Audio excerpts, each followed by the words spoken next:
Welcome to another episode of the Unfiltered Nonprofit Podcast. I'm Cherry Chen, and I am thrilled to have you join me on this journey. This podcast dives into the real world of nonprofit leadership, sharing inspiring stories, experiences, and the truth about what it takes to operate a nonprofit successfully. Think of this as your mastermind session on the go. Now, without further ado, please welcome today's nonprofit leader.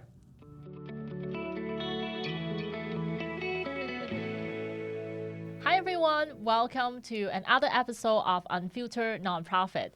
Today I have a special guest here with all of us. His name is Kevin Williams from Jericho Road, and he is a great friend and also a golf buddy of mine. Arguably, he beats me last time, and sometimes I hope Not by much. Yeah, hopefully this year I get to beat him. Yes. So welcome, Kevin. Thank you. Yes, Thank you. tell us a little bit about you and Jericho Road. So let's go back to the beginning because I think it would help everybody understand why I'm where I'm at. So maybe 12 years ago, 13 years ago, I had reached my bottom. I was an alcoholic.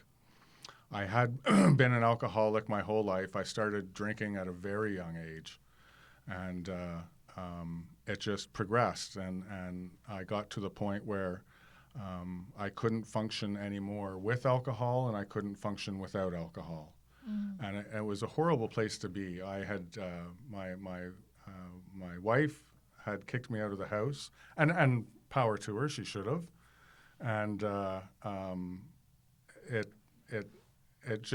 was the pinnacle of my bottom. I have a friend in AA that says, we never know what our bottom is because there's always a shovel waiting at the bottom. And so I can dig myself another bottom. And I had hit my bottom. I was physically sick. My liver was shutting down. My kidneys weren't operating properly. Mentally, I was a basket case. I couldn't keep straight thoughts together.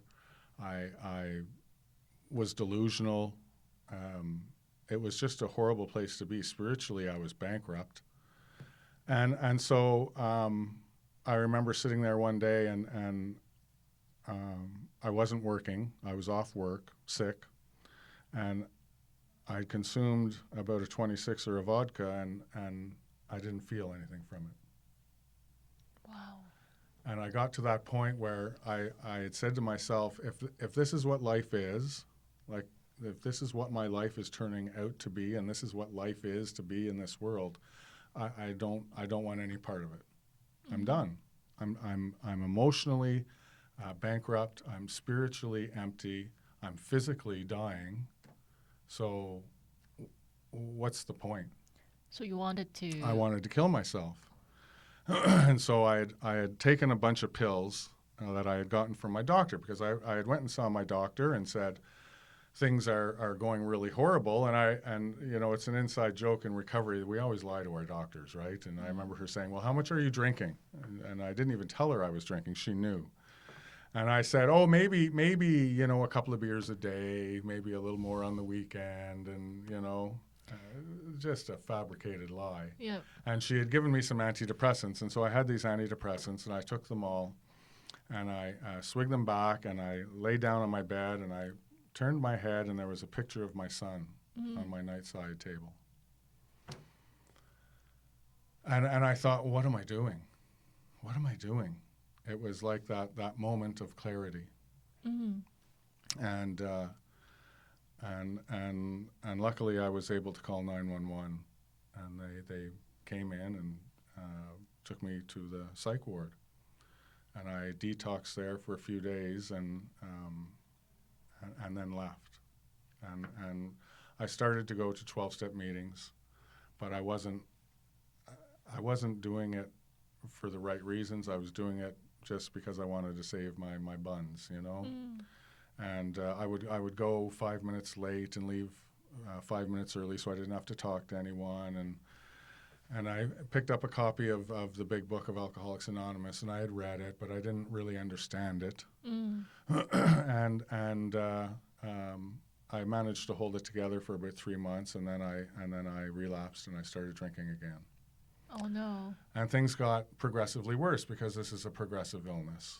It never gets better if untreated. It's just going to get worse. And you always pick up where you left off. So after I had relapsed, within a matter of 6 weeks, I was back to where I was at the beginning. And the option of ending my life happened again. And I took a bunch of pills and I passed out. My neighbor had come home and saw me, and he was a security guard, and so he always used to pop his head in when he came home late at night, and my door was open, and he found me and called 911, and I ended up in the psych ward the second time. And I remember sitting there with IVs in my arms, and they had no room for me in the hospital, in the actual psych ward, so I was in psych emergency. And the funny thing is, I always say God's got a really good sense of humor. They put me on suicide watch, so that night, after my first night at the emergency in the psych ward, the security guard to watch over me was my neighbor.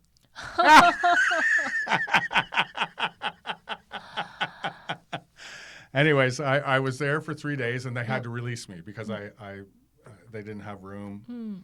And so this intern, a psych intern, came up to me and said, "You should phone this place, Jericho Road. That's where you need to be." And so he brought the phone from the nurse's desk into me, and I called them. And they called back. It was the intake worker, and it was a woman who I still know to this day. I'm very good friends with her. And she said, we can get you in, but it won't be till Monday. And this was a Friday. They said, we don't take new clients in on Fridays because the weekend's there, and it's just supervisory staff. And so I said, thank you very much, and hung up the phone. And the doctor came in and said, you're being released in about 6 hours. Do you have a place to go? I said, no. I'll go back to my apartment. And I looked at him and I said, but I'll be honest with you, I will drink. Like, as soon as I leave here, I'm going drinking again because this is horrible. I can't live with my brain. And then maybe an hour or two later, the intern came back with the phone and he said, it's Jericho Road. And I answered the phone. I said, hi. And they said, listen, we don't normally do this, but someone's going to be there in 2 hours to pick you up. And that started my journey into recovery. And I went to Jericho Road. I never even knew who Jericho Road was or nothing about the program, but I was so desperate I didn't care. And it was like divine intervention. I went back to that hospital to find that intern, and nobody knew who he was. I couldn't find him. I wanted to thank him about 3 months later because I was starting to think clearly, and I was like, I got to thank this guy. Yeah, absolutely. It's and, like and someone. It was. So you make what you want from that, but in my heart, it was definitely divine intervention. 100%. So you went into Jericho Road's program. Yeah.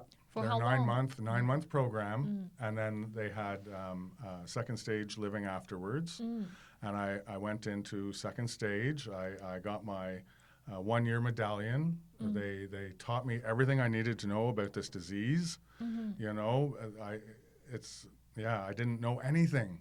I didn't know that I have this mental obsession that when things don't go my way or when I'm feeling uneasy, I need substances to make me feel easy. I've trained myself that way. And the physical part of it, I have this allergy to alcohol. When I drink one drink, my body goes into this, it's like a switch goes off, and I want more. And that's why we have this saying, 1 is too many and 1,000's not enough. And once I start drinking, I'm off to the races, no matter what. And then the spiritual side of this, the spiritual malady, I'm empty. I just feel like I'm not worth anything. I feel that I don't belong. I feel filled with guilt and shame of all the people I've let down, my family, my wife, my son. I feel that you know, I am a mistake. I haven't made mistakes. I am the mistake.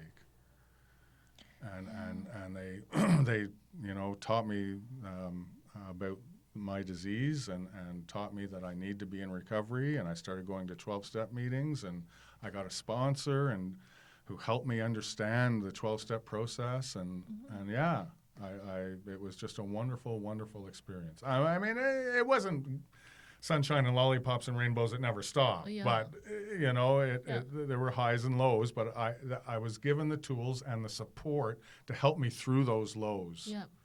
So then once you went through the program, so you graduated. Yeah. And then so you I went to second stage housing. And I lived with 3 other guys in an apartment just around the corner here on Lisgar Avenue. And then me and 2 other guys got a house together about 6 months later. And I you know, I was able to get my life back on track and be supported with that community. And you know, one of the things that I love about Jericho Road is we always say you need circles of community around us. You know, you and I were talking pre-podcast about isolation, and for us, isolation is a killer, because then we start to believe the lies that we tell ourselves, and we need people in our lives to help us change our belief system, and to get the healing that we need. Absolutely. You know, and to understand, as I said before, what this disease does to us. Absolutely.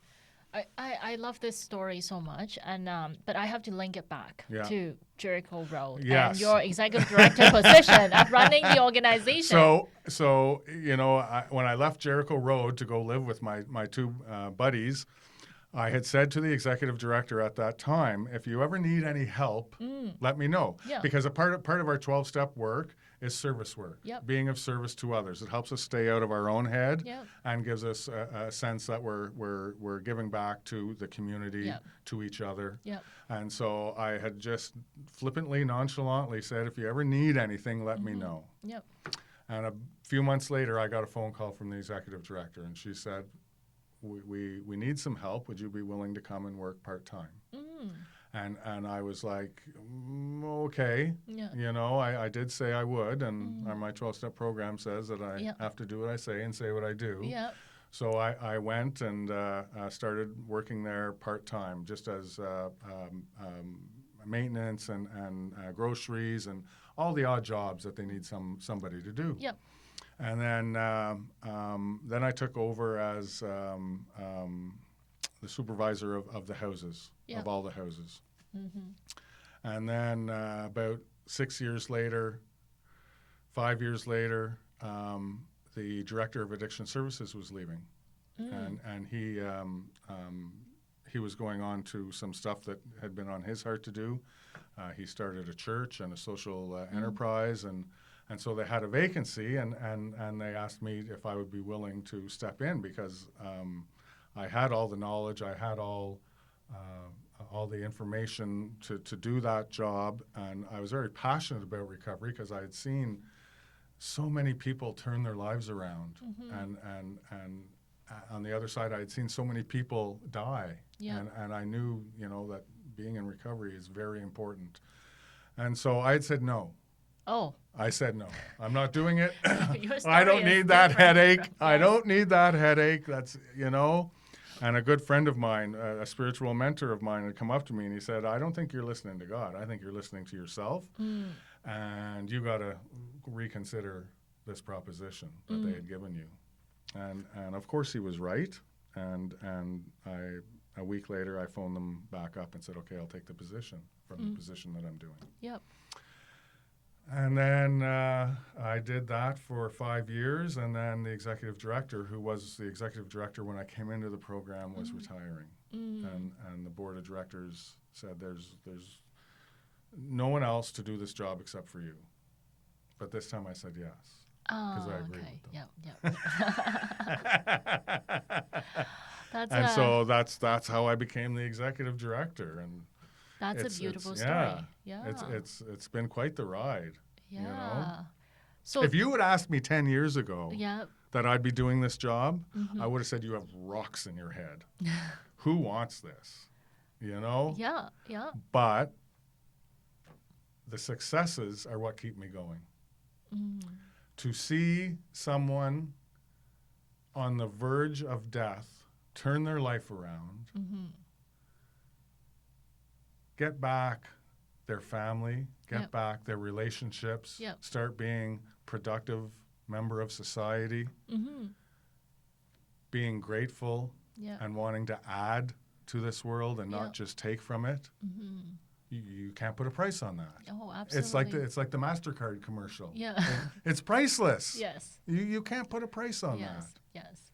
Right? So you are enjoying your job. I love it. I love it. So they found the right person. They're well, right. The jury's still out on that one, but yeah. Yes.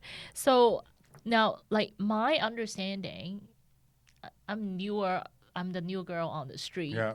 My understanding is that you've not just taken over the role, you also have expanded the reach of Jericho Road as well. Yeah, the ministry, we keep growing it. Part of the problem that I saw, I'm sure it's everywhere, but more specifically because I only have eyes in this city, and I love this city. I grew up here. I love this city. We tend to work in silos. Yes. Especially in the nonprofit world.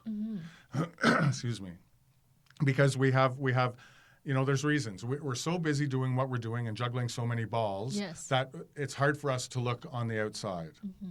And the other aspect is a fear that has been ingrained into nonprofit leaders that I think is a false fear, and that is if I work with another nonprofit, I'm going to lose donors. Maybe these donors are going to say, "Hey, I like what they're doing," and they'll give their money over there. Churches are the same, right? Yeah. Churches are very insular, because they're always fearful that they're going to lose money, right? Yes. But it's a falsity. It's not true. People give with their heart. They don't give because you're the new kid on the block or because I just found out about you or whatever. People give with their heart. And so part of what I wanted to do when I took over as ED was start tearing these silos down. We work so well when we work together. We help each other out. We share resources. We share the commonality of trying to make this community a better place. So why aren't we working together? So you form partnerships with other... We form partnerships with other ministries. We have a great partnership with Capital City Mission, which does great work down on the market. They're an outreach.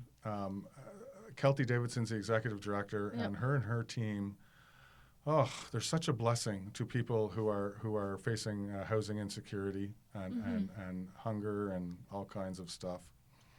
We work with Restoring Hope Ministries. They run a youth shelter, which is so desperately needed in the downtown core. And so, I mean, there's a whole bunch of other people that I work with, that we work with, but those are our main ones that we really collaborate well together. We do the Coalition Night of the Year fundraising walk with Capital City Mission, and just having, it's not only sharing resources, but it's also supporting one another, and I hook up with Kelty and with Jason Pino, the ED of Restoring Hope. We have lunch, we talk, we share each other's burdens. We're there for one another. Right? Yeah. It's much easier to do it together. 100%, because leaders are very lonely. They're a lonely job. Like, everything is on you, essentially. Everything from the light bulbs burn to all the way to like, hey, like now we need to get more funding. Fundraising is yours. And then accounting is yours. And staffing. Everything. So is there specific programs that you guys come together with these organizations? So we part of as I was saying before, our 12-step recovery is that we have to give back. Step 12 says after having had a spiritual awakening, we go and help the still suffering alcoholic, and we go out and help people in our community. And so we send, Jericho Road sends volunteers over to Capital City Mission to make sandwiches for their outreach. One of my staff volunteers doing night shifts at the youth shelter for Restoring Hope. We always try to combine resources and supplies. Yep. So if I have someone drop off 10 cases of water to Jericho Road, I don't need 10 cases of water. I may need 1 or 2, but I don't need 10. So it's an easy phone call. Kelty, can we drop off some water to you? And of course I know what she's going to say, yes, right? So why shouldn't I give it to her? Why should I sit on it for the next 6 months? And that's just one example. Right? Absolutely. So if we can help each other make these journeys for our community easier, then why not? So if I may, so what's the biggest challenge that you've encountered so far being in your role? Well, I mean, as a nonprofit, you know what the answer is going to be. It's going to be money. I hear of a lot of people doing really good work in this city, but ones that are especially government run or government funded is they have a problem with staffing. Yes. I don't ever have that problem. The people that work for me have lived experience, and that's part of their recovery, and they get and understand what our mission is. And so I never have staffing problems because people are doing it because they want to. You know, they believe in the mission. They believe in the mission, and they know how many people are hurting out there. You know. I mean, just driving here down Bank Street. I mean, take a look around. Yes. It's horrible. I 100% agree. I just walked up the street to try to get to a restaurant, and you pass a couple of people, you can smell it. Oh, of course. Of course. So your biggest success seems to be running the program and the staffing too. We tailored. During COVID was a big hit for all of us, right? And as I said before, I don't like to use the word pivot, but we had to pivot really quick. Now, luckily, we don't have one mass facility. Jericho Road is 4 different locations for each of the different programs. And so when COVID hit, it really didn't affect us that much. Now, what we did do was expand by another house so that we could split our 9-month program into 2 sections, 6 months and 3 months. That way, it would allow us to bring in 6 more people a year. Now, it's a 9-month program, so we have 9 beds. You do the math. It's not a lot of people coming through the program. Our wait list right now is currently 3 to 6 months. Wow. Yeah. So the focus of the organization would have to be on fundraising. Yeah, we need money to keep it going. And so we don't get government money. We are a faith-based operation. That means that as part of our program is you're going to read the 12 steps. You're going to understand and work that program, and you're also going to read the Bible. Now, we are open to anybody. Doesn't matter who you are, what religion you are, doesn't matter. But we believe that the fundamental teachings of what the Bible is trying to tell us, which is death to self, which is what the 12 steps are. Death to self. Stop thinking about yourself. We have a saying, I may not be much, but I'm all I think about. Right? So they go hand in hand. And so because we use the Bible, we're not eligible for government funding. But that's okay. That's okay. We've been around for 30 years. Wow. Our community supports us. Yes. They understand the work that we do. So now would a big whack of government money help me? Of course it would. It would help anybody. But we're not going to step back from our beliefs and our principles.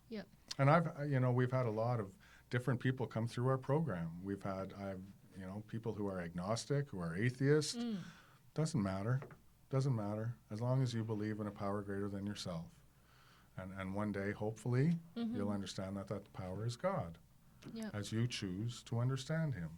Hello, Unfiltered Nonprofit listeners. It's Cherry Chan here, your host and the CEO of Otis Financial Solutions. Let's talk about something that can be a major headache for many nonprofits, managing your finances. Are you feeling overwhelmed?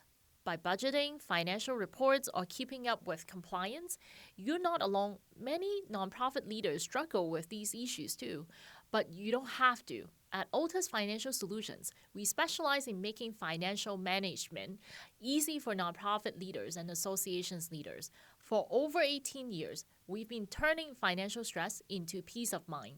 Our services are designed to meet your unique needs, from day-to-day bookkeeping to strategic financial planning. Imagine having more time to focus on your mission, knowing that your finances are in experts' hands. If that sounds like something you need, I'm offering a no-obligation 20-minute consultation. Let's discuss your challenges and explore how Otis can help you achieve your goals. Visit nonprofitcfo.ca to book your call today. Let's simplify your financial management together. So you don't get government funding. No. So that's like a huge challenge. Yeah. So every year you need to do some fundraising event. Yeah. And has that been successful? Yeah, we've stuck to 3 major fundraising events a year. We do our coldest night of the year walk in February. We have an event coming up very shortly, and it's an annual celebration meeting, we call it, where we have a dinner for the community. We put on the dinner free of charge, and then we have a little cake auction at the end, so everyone has dessert, and we raise a little bit of money. And then our other big fundraiser is our fall auction, silent and live auction and gala dinner. And that's all the capacity we have to do those events. And we enjoy doing them, and they're great fun, and they've grown over the years. Yeah. But you know, we all wear so many hats and juggle so many balls in the nonprofit sector that you know, you have to understand what your limits are. What are you capable of doing?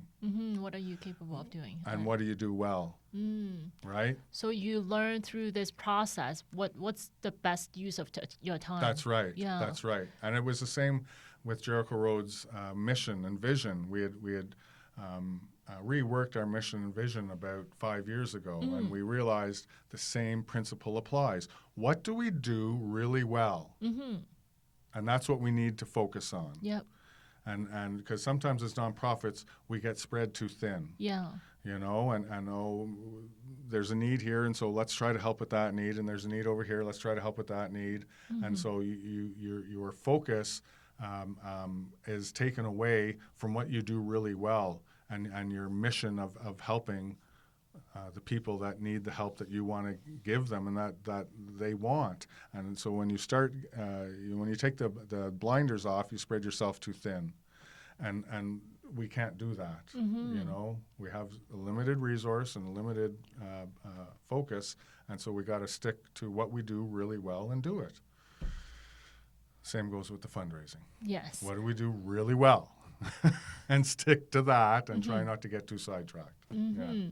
So is there any new programs that you added in terms of fundraising or operations or? Well, we've grown in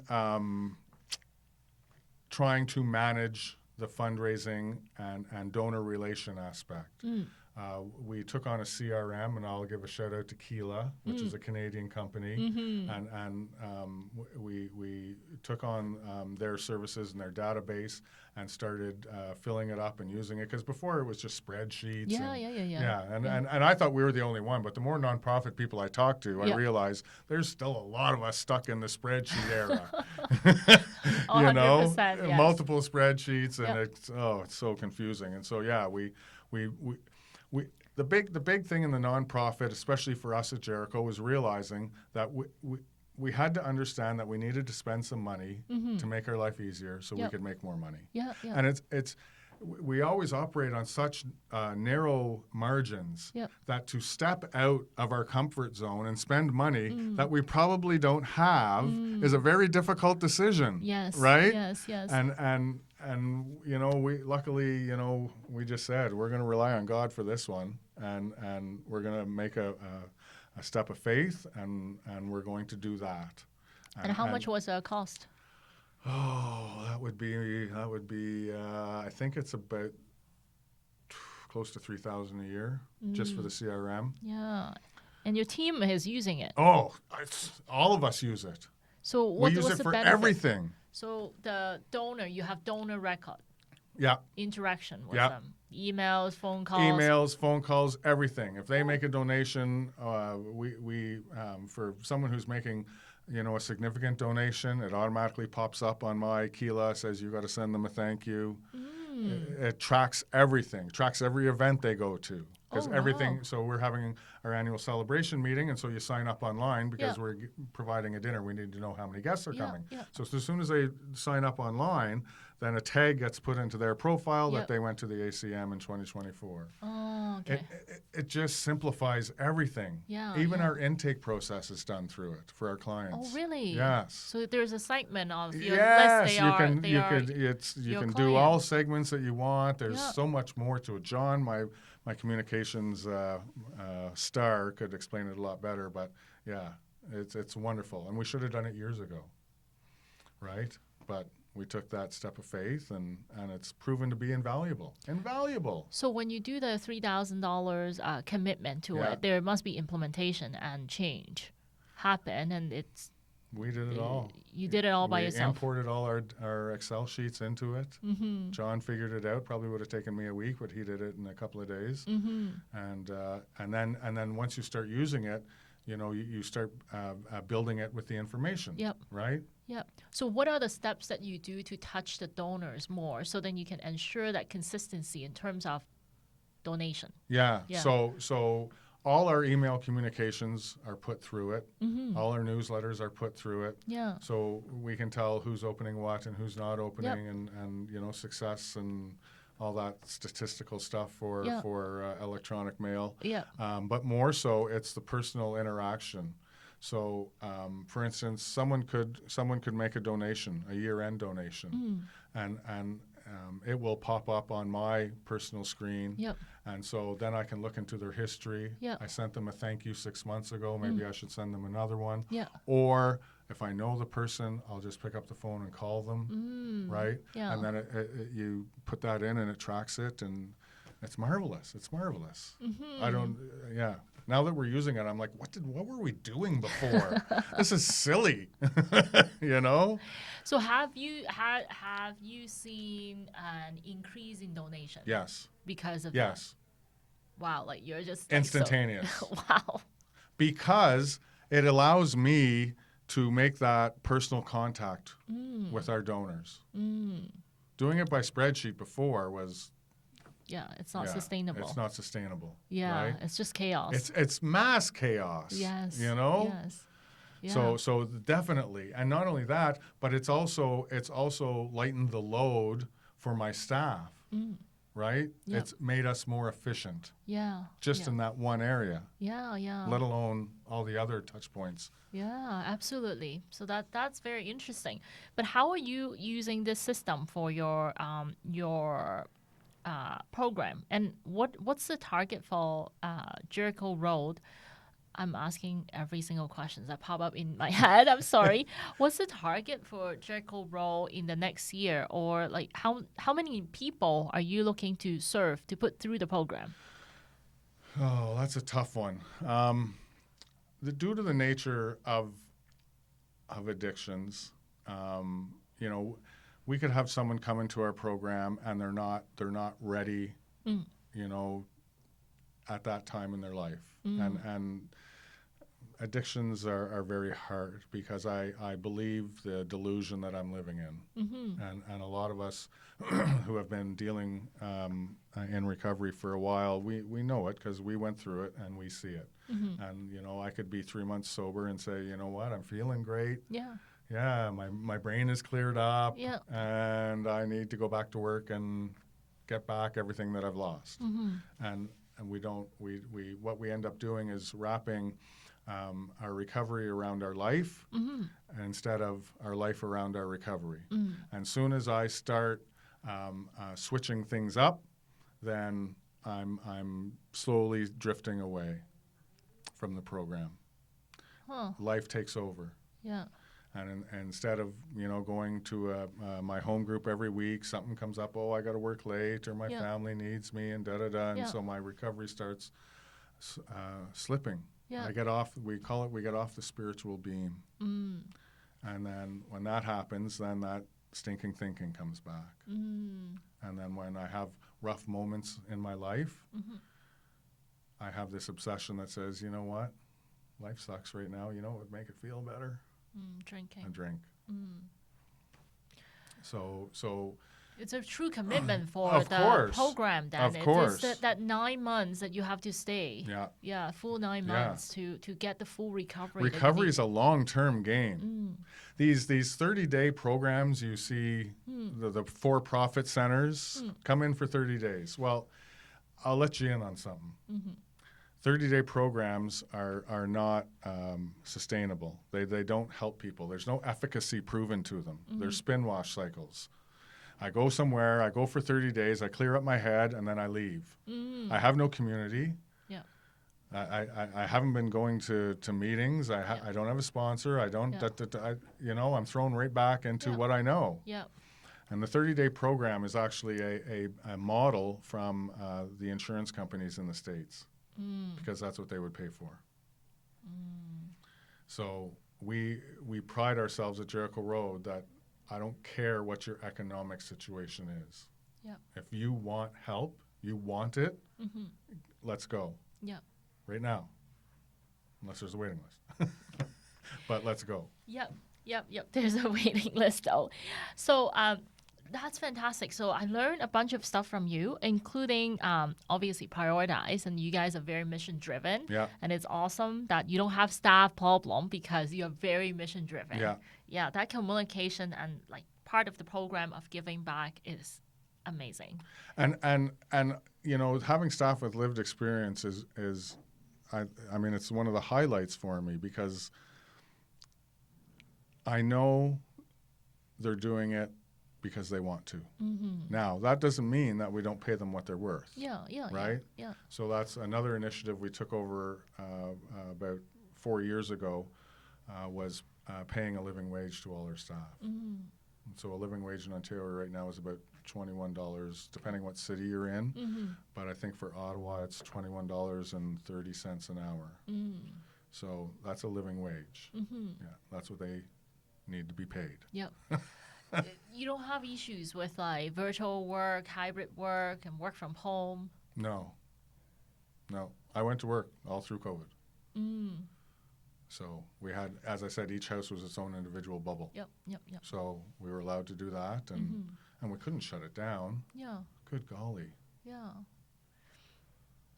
That's awesome. And then I learned that CRM, it's a great investment. It actually it's proven to make money. So don't worry about spending the money to make more money. And we find that I think in the nonprofit sector that we find being in that place a lot where we have to make the investment. Yeah. We don't have a choice. Yeah. We have to do the stuff that we don't necessarily think that we can afford to do. Yeah. But we got to step out and do it. Yeah. Because you don't really have a choice. Yeah. You know? Yeah. And we find ourselves in that situation a lot. It was the same as bringing a living wage. Yeah. You know? Yeah. A lot of people were disagreeing with that. And it's like, well, why not? How much do you make? Good. And then forming partnership was also something that really helped. They're indispensable. Indispensable. We have to stop trying to do this alone. We need each other. Yeah. Right? Yeah. We need each other. There's some great people doing great work in the city, and I'll give a shout out to One Way Ministries. You know, they try to get faith-based ministries and churches and community groups together, and they act kind of as the umbrella to try to get us all talking to one another. We need more initiatives like that. Yeah, absolutely. That's what we're doing here. Yes, we're well, exactly, right? Yes. So people can learn from what you've already done, the success that you have, and you can hopefully learn from other people and other podcast guests what their successes are, and then learn and grow with each other. We need each other. Yeah, absolutely. Yeah.